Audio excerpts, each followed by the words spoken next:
Hello दोस्तों, स्वागत है आपका हमारे YouTube चैनल कॉमर्स के गुरु में। आज इस वीडियो में बेटा हम बात करने वाले हैं कॉम्परेटिव स्टेटमेंट और कॉमन साइज के बारे में। और ये जो टॉपिक है बेटा बहुत ज्यादा सिंपल है और मैं यहाँ पे आपको कॉन्सेप्ट के साथ साथ क्वेश्चन भी यहाँ पे सॉल्व कर। और ये जो क्वेश्चन रहेगा आपका सैंपल पेपर का क्वेश्चन रहने वाला है, जो लेटेस्ट सैंपल पेपर है। और मैं एक बात बता दूं कि इन दोनों टॉपिक में से कोई ना कोई एक वीडियो सॉरी एक क्वेश्चन आपके पास में जरूर आएगा। यानी अगर आप ये वीडियो अच्छे से कर लेते हो, थॉरोली कर लेते हो, ये सारे सिंपल टॉपिक है और ये सिंपल टॉपिक आपको पूरा का पूरा मार्क्स दिला के जाएगा। ठीक है, चलो आ जाओ। सबसे पहले मैं बात कर रहा हूँ यहाँ पे कॉम्परेटिव स्टेटमेंट की। देखो होता क्या है, मैं आपको बता दूं कि फिनेंशियल स्टेटमेंट बनाने के बाद हम क्या करते हैं बेटा, एनालिसिस करते हैं। ये मेरा फिनेंशियल स्टेटमेंट है, प्रॉफिट एंड लॉस अकाउंट। हम इसका एनालिसिस करेंगे। अलग अलग टूल होते हैं जिसमें से आपके पास में एक टूल है कॉम्परेटिव स्टेटमेंट। ठीक है, जैसा कि नाम सजेस्ट करता है कंपैरेटिव, तो कंपैरिजन करना है मुझे। कंपैरिजन करने के लिए मेरे पास में यहाँ पे 2 साल का डेटा दिया हुआ है। इसको बहुत सिंपल समझना। सपोज कर लो आप क्या करते हो, आपने प्री बोर्ड एग्जाम दिया, पहला प्री बोर्ड एग्जाम दिया, दूसरा प्री बोर्ड एग्जाम दिया। 2 प्री बोर्ड दोगे तभी आप कंपैरिजन कर पाओगे। एक प्री बोर्ड दोगे तो अपना मार्क्स जो है वो लेकर घर जाओगे सीधा। पर 2 प्री बोर्ड आपने दिया हुआ है, दोनों प्री बोर्ड के अलग अलग मार्क्स है। आप क्या कर रहे हो, कंपैरिजन कर रहे हो कि सर हमने अकाउंट में पहले के कंपैरिजन में कितना एक्स्ट्रा मार्क्स पाया, क्या किसी सब्जेक्ट में मेरा मार्क्स गिरा है, क्यों गिरा है। ये सारी चीजें आप क्या करोगे, एनालिसिस कर पाओगे।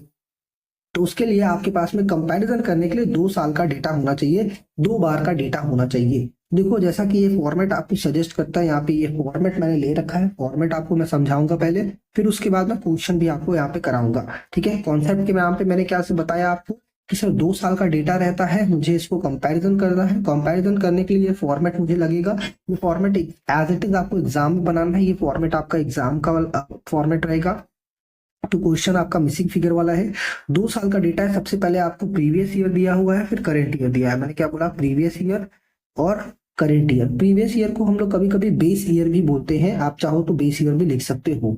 चेंज का मतलब क्या होगा, चेंज का मतलब कि sir as compare to previous year हमने करेंट ईयर में कितना इंक्रीज या डिक्रीज हुआ। ठीक है, तो इसको कैसे निकालते हो, चेंज का मतलब क्या हो गया sir, current year minus previous year का डेटा। ठीक है, नेक्स्ट आज का आ जाएगा चेंज। चेंज का परसेंटेज। चेंज का परसेंटेज का मतलब ये जो चेंज हमने यहाँ पे निकाला हुआ है ये डिवाइडेड बाई प्रीवियस ईयर का आप डेटा ले लो। प्रीवियस ईयर के कंपैरिजन कर रहे हो, प्रीवियस ईयर को एज अ बेस बना के कर रहे हो और इससे 100 से मल्टीप्लाई कर दो तो आपका बेटा क्या निकल के आ जाएगा, यहाँ पे परसेंटेज आ जाएगा। ठीक है, ये पूरा फॉर्मेट रहेगा। इसी तरीके से आपको कैलकुलेट करना है, कुछ भी एक्स्ट्रा अपने तरफ से दिमाग लगाने की जरूरत नहीं है। बट सजेस्ट मैं ये करूंगा कि 2-3 क्वेश्चन आप लगा के खुद से जाना, ताकि आपको एक वहां पे जो क्वेश्चन है ये नया सा ना लगे। सबसे पहले आप फॉर्मेट में देख लो, रेवेन्यू फ्रॉम ऑपरेशन जिसको हम सेल भी बोलते हैं। तो पहले आपका जो प्रीवियस ईयर में सेल था बेटा कितना था, 15 लाख रुपीस का था। अभी करंट ईयर में कितना है ये नहीं मालूम, और आपको बस ये मालूम है कि 5 लाख रुपीस से आपका इंक्रीज हुआ है। ब्रैकेट का मतलब डिक्रीज होता है, बट यहाँ पे बिना ब्रैकेट के लिखा है, इसका मतलब वो इंक्रीज हुआ है। इसका मतलब मैं बोल सकता हूँ बेटा आपका करंट ईयर का जो डेटा है वो 20 लाख रुपीस हो गया होगा। ठीक है, चलो अब बात कर लेते हैं परसेंटेज की। तो परसेंटेज कैसे निकला होगा, बहुत ही सिंपल है। यहाँ पे मैंने 5 लाख ले लिया जो कि चेंज है, डिवाइड बाई प्रीवियस ईयर का जो डेटा है बेटा 15 लाख रुपीज मेरे क्वेश्चन में दिया हुआ है। इसको 100 से मल्टीप्लाई कर दो, ये आपके पास में 33.33% आ जाएगा। ठीक है, इसी तरीके से करना है। ये इतना ही सिंपल है जितना आप सोच रहे हो। ठीक है, नॉर्मल सा मैथमेटिकल है क्वेश्चन रहता है ये सब। थोड़ा सा टाइम टेकिंग होता है, तो मैं बोलूंगा थोड़ा सा टाइम आप इसके लिए बचाना। बट हाँ, जितने भी मार्क्स का रहेगा आपको ये मार्क्स पूरा सिक्योर करके दे के जाएगा। दूसरा अदर एक्सपेंसेस है। इसमें अदर एक्सपेंसेस के बारे में क्या इन्फॉर्मेशन दी हुई है, देखो आपका प्रीवियस ईयर का इन्फॉर्मेशन ब्लैंक दिया हुआ है, एब्सोल्यूट चेंज भी ब्लैंक दिया, बट मुझे परसेंटेज दिया हुआ है। और ये मुझे मालूम है परसेंटेज कैसे निकलता है, चेंज अपॉन प्रीवियस ईयर। यानी कि as compare to previous year मेरा इंफॉर्मेशन जो है यहाँ पे, जो आप बोल सकते हो अदर इनकम, वो कितने परसेंट पे बढ़ा है बेटा, 150% बढ़ा है। यानी कि मैं इसको बोलूंगा, इसमें आपका प्रीवियस ईयर का 100% प्लस 150% जो इंक्रीज हुआ है वो दोनों है। सॉरी, मैं बोलूंगा इसमें तो ये 10 लाख है, ये दोनों है। प्रीवियस ईयर का 100% प्लस 150% इंक्रीज हुआ है, तो मैं इसको बोलूंगा ये जो है सर ये आपका 250% है। इस 10 लाख को मैं क्या बोलूंगा, 250%। तो 100% निकालने के लिए जो कि आपका प्रीवियस ईयर का इंफॉर्मेशन है, मैं यहाँ पे इसको डिवाइड करने जा रहा हूँ। तो 10 लाख डिवाइडेड बाई 250। ठीक है, इंटू 100 कर दो क्योंकि परसेंटेज वाला फॉर्मेट है ना। तो ये आपका बेटा अराउंड 4 लाख रुपीज आ रहा है, 4 लाख रुपीज आ रहा है। क्लियर है? आई होप इतना समझ में आया होगा आपको। ठीक है, चलो तो मेरा प्रीवियस ईयर का जो इन्फॉर्मेशन है वो 4 लाख रुपीज आ गया, और आप एब्सोल्यूट चेंज निकाल सकते हो which is 6 lakh rupees. And अब आप परसेंटेज निकालोगे, 6 लाख अपॉन 4 लाख करोगे तो 150% आ रहा है। आई होप इतना समझ में आया होगा आपको। नेक्स्ट इन्फॉर्मेशन आपको रेवेन्यू है, सॉरी टोटल रेवेन्यू। तो टोटल रेवेन्यू के लिए कुछ नहीं करना आपको, ये पूरा ऐड कर लो। अगर परसेंटेज से जाओगे तो बहुत खतरनाक परसेंटेज दिया हुआ है, उतना परेशान होने की जरूरत नहीं है। तो ये मैं बोल दूंगा 19 लाख यहाँ पे हो जाएगा, और 20 + 10 हो गया बेटा आपका 30 लाख। आप चाहते तो 20 लाख इस तरीके से भी निकाल सकते थे, 30 में से 10 माइनस कर दिया तो 20 आ गया, इस तरीके से भी कर सकते थे। और यहाँ पे आप देख लो परसेंटेज कैसे, सॉरी चेंज कैसे निकलेगा। 19 लाख था पहले और 30 लाख हो गया, तो सर ये 11 लाख का दिख रहा है। ठीक है, आप चाहो तो यहाँ पर ऊपर से भी ऐड करके इस तरीके से दिखा सकते हो, और परसेंटेज कैलकुलेट किया हुआ है, उसमें आपको कोई भी छेड़छाड़ नहीं करनी है। सॉरी, अब आ जाते हैं, बात करते हैं एक्सपेंसेस की। तो एक्सपेंसेस में आप देखें 15 लाख रुपीज माइनस कर रहे हैं। अब एक्सपेंसेस हम क्या कर रहे हैं, 15 लाख रुपीज माइनस कर रहे हैं, और जो आपका एक्सपेंस है बेटा देखो यहाँ पे माइनस में दिखा रहा है, यानी कि 15 लाख पहले एक्सपेंसेस था, अभी कितना हो गया है वो, और भी एक्सपेंस आपका बढ़ गया है 6 में। आ जाओ मैं इसको सिंप्लीफाई करके आपको बताता हूँ क्या क्या ये आप चेंज कैसे निकलता है आपका बेटा, current year minus previous year. तो चेंज में आपको लिया हुआ है -6, और प्रीवियस ईयर का इंफॉर्मेशन आपको दिया हुआ है सिर्फ -15। ठीक है, और -15 दिया हुआ है, और ये आपका माइनस हो जाएगा करंट ईयर से। ठीक है, करंट ईयर से इतना माइनस हो जाएगा। क्लियर है? अब माइनस माइनस अगर आप चाहो तो देखो इसको प्लस कर सकते हो, बहुत ही सिंपल सा मैथमेटिकल सम है। और करंट, और ठीक है इस तरीके से देख लो, -6 इसको मैं कैसे लिख रहा हूं, करंट ईयर +15, और करंट ईयर के को कैलकुलेट करने के लिए जो +15 है इधर आ जाएगा। ठीक है, इधर आएगा। देखो मैं इसको इस तरीके से लिखूंगा, -6 -15, नाउ इट इज -21। ठीक है, बहुत ही सिंपल सा, एक दो क्वेश्चन आप करोगे तो इस तरीके का जो सम है वो आपको समझ में आ जाएगा। तो मैंने यहाँ पे इसको लिख देना है -21 लाख रुपीज।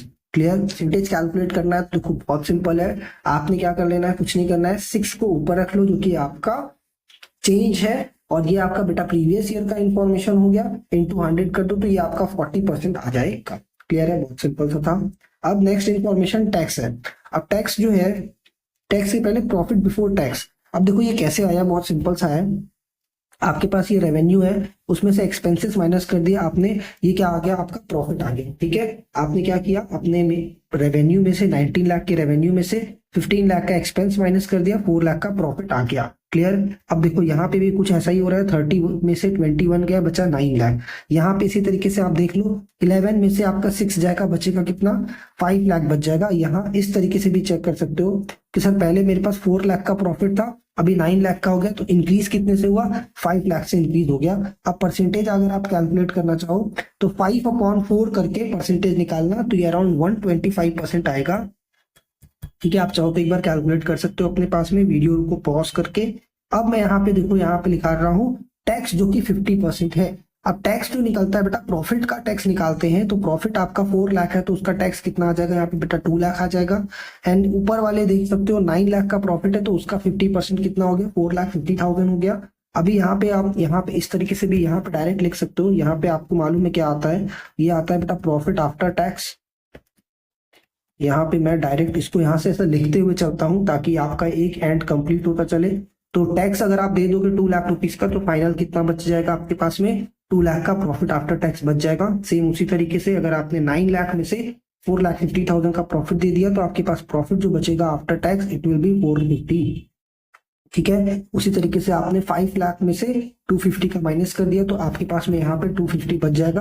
और ये 250 और कैसे निकाल सकते हो, आप 2 लाख में से चेक कर सकते हो कि अपने कितना इंक्रीज हुआ है, तो 2,50,000 का इंक्रीज हुआ है।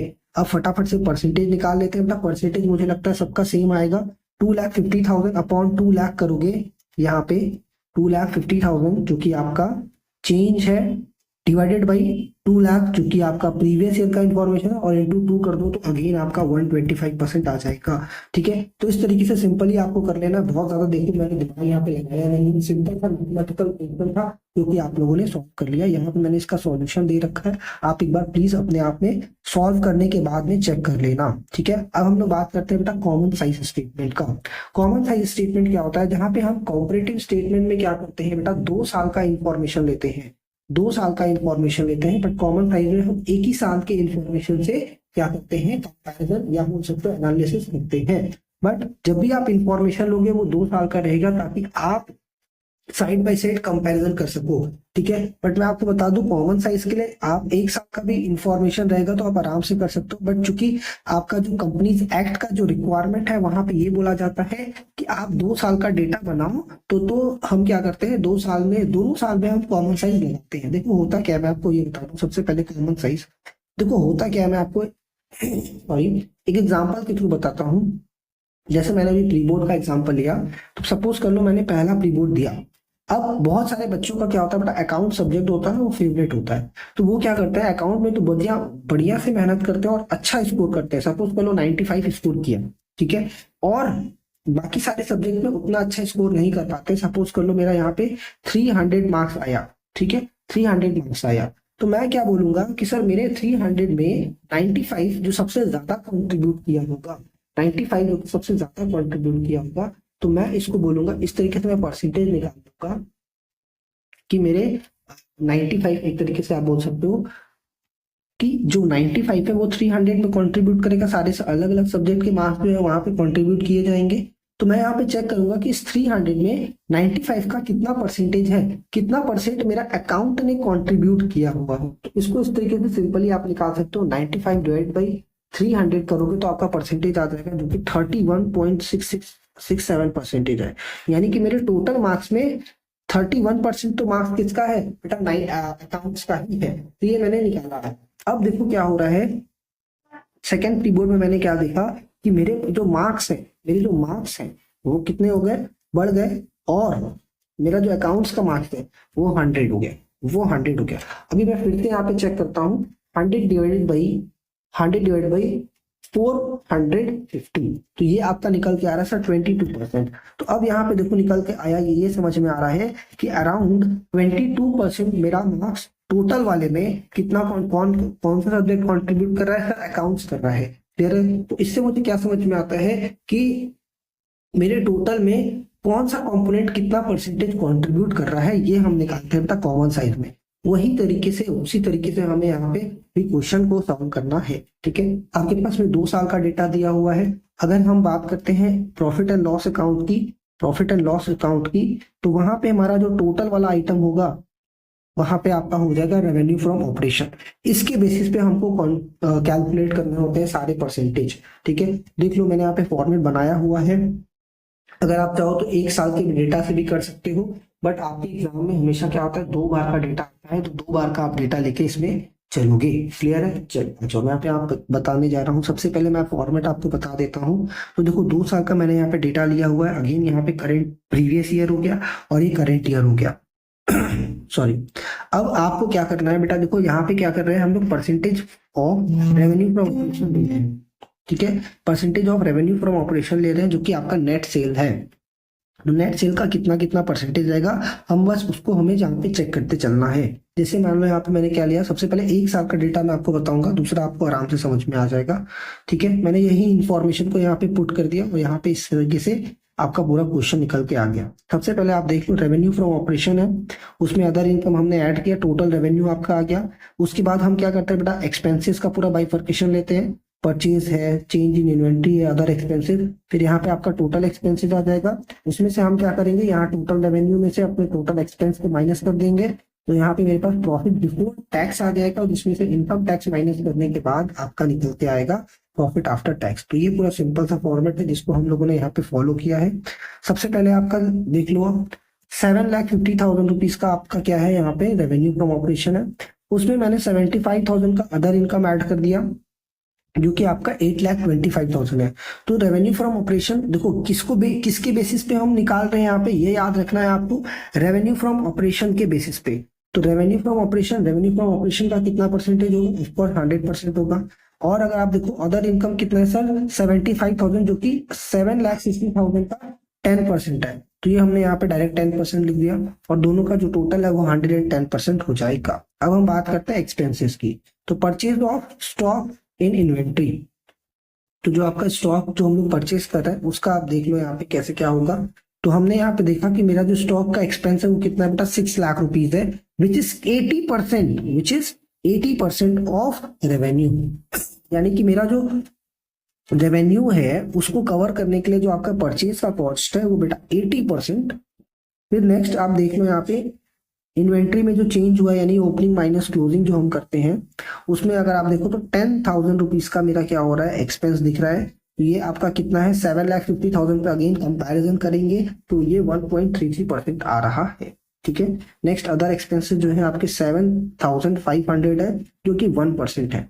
क्लियर। अब आप इसको चाहो तो ऐड कर दो डायरेक्टली, या दूसरा काम आप क्या कर सकते हो, यहाँ पे मेरे पास ये इंफॉर्मेशन है, इसका परसेंटेज अगर आप निकालोगे 7,50,000 पे तो भी इतना ही आएगा, 82.33% आ जाएगा। ठीक है। नेक्स्ट क्या कर लेना है, आपको मालूम है आपने क्या निकाला है, प्रॉफिट बिफोर टैक्स कैसे निकलेगा, टोटल रेवेन्यू में से हमें क्या कर देना है, इसको माइनस कर देना है। उसी तरीके से आप क्या कर लोगे, आपके पास मालूम है आपका जो टोटल रेवेन्यू वो कितना बेटा 110% है, और 110% में से आपने इसको माइनस कर देना है, तो ये इंफॉर्मेशन निकल के आ जाएगी 27.67%। क्लियर। अब आपके पास में यहाँ परसेंटेज दिया हुआ है, सॉरी इनकम टैक्स का रेट आपको क्वेश्चन मिलेगा, जो कि यहाँ पे अगर आप देखो तो इनकम टैक्स का जो रेट है बेटा 50% है। यहाँ पे आ जाओ, जो प्रॉफिट का 50% हमने क्या किया है, यहाँ पे टैक्स के नाम पे माइनस कर दिया। तो हमें क्या कर लेना है, आपको डायरेक्ट आप चाहो तो 27.67 का 50% कर सकते हो कैलकुलेट, या आप चाहो तो ये जो इंफॉर्मेशन दी हुई है 1,03,750 का परसेंटेज निकाल लो, किसको बेस बना के बेटा 7,50,000 का बेस बना के आप क्या कर सकते हो, कैलकुलेट कर सकते हो। आंसर उतना ही आएगा, 13.83% आ जाएगा। क्लियर है। उसी तरीके से आप ये वाले अमाउंट का भी निकालोगे तो इतना ही परसेंटेज आएगा। आप चाहो तो डायरेक्टली भी ऐसे लिख सकते हो। क्लियर है, सिंपल है। इसी तरीके से आपको करना है, एक दो क्वेश्चन आप जरूर कर लेना एग्जाम में जाने से पहले, ताकि आपका कॉन्फिडेंस अच्छे से आ जाए। क्लियर। आई होप मैंने यहाँ पे आपको कॉन्सेप्ट समझाया है, क्वेश्चन कराया है। कोई भी डाउट है बेटा प्लीज कमेंट में बताओ, मैं इसके रिलेटेड और भी क्वेश्चन आपके लिए लेके आऊंगा exam oriented. Thank you for watching. हम लोग मिलेंगे नेक्स्ट वीडियो में।